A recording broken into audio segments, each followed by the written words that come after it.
One, two, three, four. Hey yo, hey yo. Ada yang baru lagi nih, iya kan? Oke, sebelum kita mulai nih ya kan, Mimin mau ngejelasin ke kalian. Ternyata kemarin di video chapter 21 itu, setengah dari chapter 22 sudah Mimin jelaskan di sana. Saking semangatnya ya kan, Mimin lupa bersambungnya di mana coy. Oke lah, jadi di video kali ini Mimin akan ngebahas dua chapter sekaligus dalam satu video. Karena chapter 22-nya kemarin sudah sedikit terkikis. Pokoknya kayak gitu ya kan. Oke, di awal chapter kali ini kita diperlihatkan Sang Wuching yang terus membujuk Raja Alam Baka, di mana Raja Alam Baka tak sudi untuk membantunya karena pengkhianatan yang pernah dilakukan Sang Wuching di tempo dulu. Sang Wuching yang merasa direndahkan harga dirinya mulai berkata, "Jika kau tak mau membantuku, maka dengan terpaksa aku akan mengambilnya. Maafkan aku, brother." Si Raja Alam Baka yang mendengarkan ancaman Sang Wuching berkata, "Kau ini di sini sendirian. Lagi pula ini bukan tempat tinggalmu. Ini adalah tempat tinggalku." Lalu Raja Alam Baka pun mencoba meniup lilin yang ada di pundak Sang Wuching agar Sang Wuching tak bisa kembali. Sang Wuching pun kaget dengan tiupan angin tersebut sehingga membuat dirinya melindungi api yang ada di pundaknya. Namun sayang, kesempatan itu tak disia-siakan oleh Raja Alam Baka yang langsung menembakkan peluru angin pada Sang Wuching. Akan tetapi refleks dan kecepatan Sang Wuching lebih cepat dibandingkan serangannya tersebut, sehingga Sang Wuching masih sehat walafiat. Lalu Sang Raja Alam Baka pun memerintahkan para budaknya untuk menyerang Sang Wuching. Akan tetapi Sang Wuching bisa mengatasi itu semua.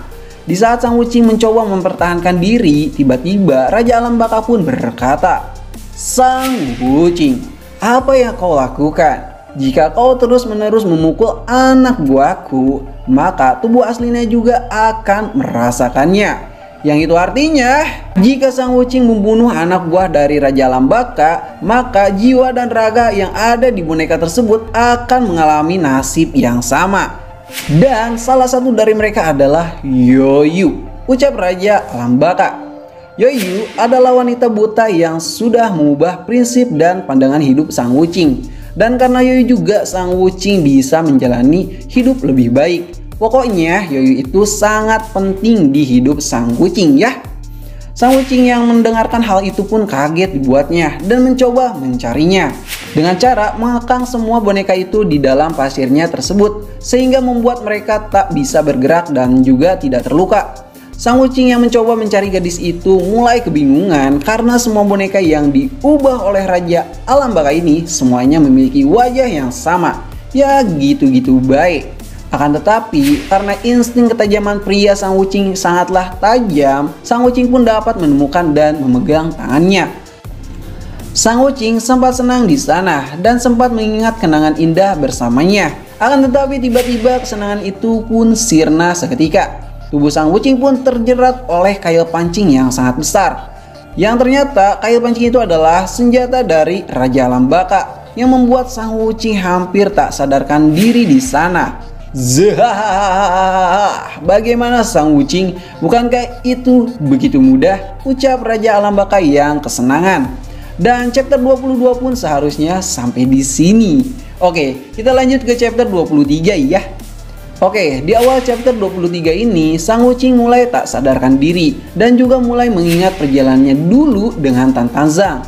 Sang Wuching sempat berkata kepada Tan Zhang jika dirinya begitu berat meninggalkan Yoyu. Akan tetapi Tan Zhang berkata kepada Wuching, "Percayalah Wuching, jika perjalanan kita kali ini akan merubah nasib semua orang." Lalu Sang Wuching pun dengan berat hati meninggalkan Yoyu di sana untuk pertama kalinya. Dan timeline pun kembali ke masa sekarang. Sang Wuching merasa kesakitan di sana.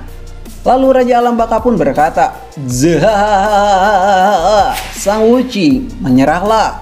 Kau tidak akan bisa berbuat apa-apa lagi.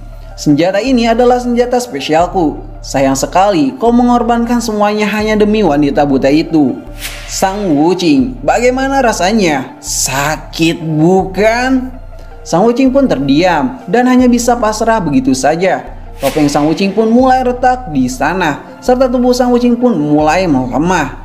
Lalu di saat yang bersamaan Yoyu pun mulai sadar dan merasa kaget dengan dirinya. karena dia Di alam baka bisa melihat semuanya. Yoyu pun mulai melihat Sang Wuqing yang sudah mulai sekarat dan berkata, "Sang Wuqing, bertahanlah." Akan tetapi tiba-tiba Raja Alam Baka pun menghancurkan tubuh Sang Wuqing dengan kedua tangannya sendiri. Yoyu pun kaget melihat apa yang terjadi di hadapannya. Tubuh Sang Wuqing hancur seketika, topeng Sang Wuqing pun remuk di sana. Raja Alam Baka pun tertawa terbahak-bahak.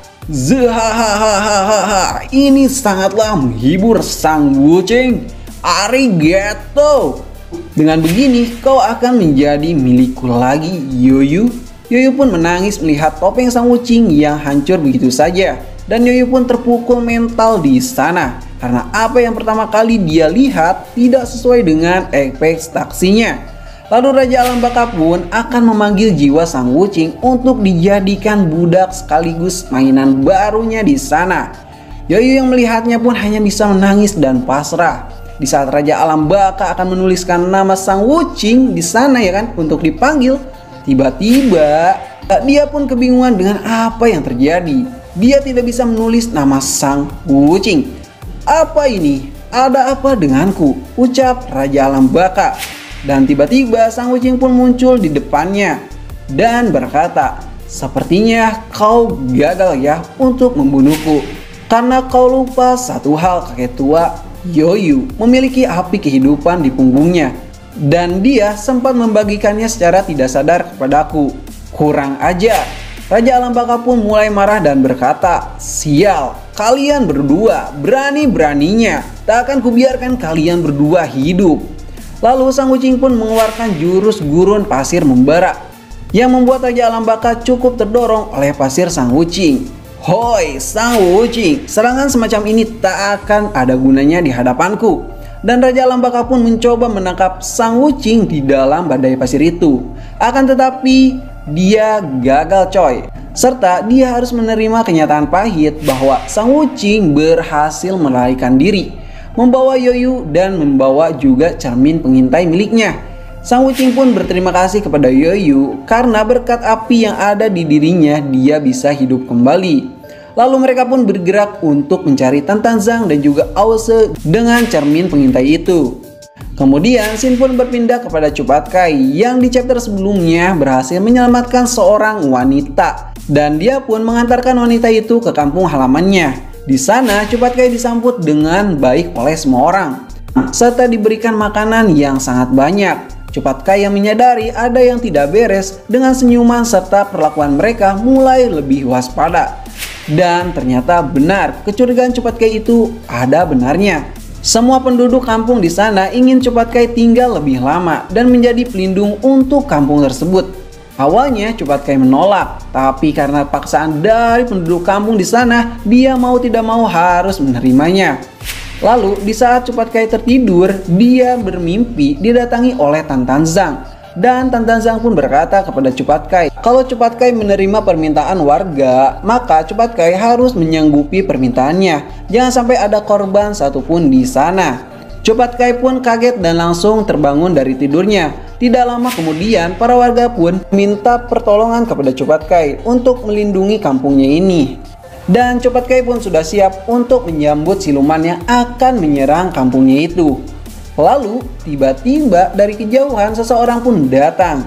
Dan siapakah dia? Hehehe.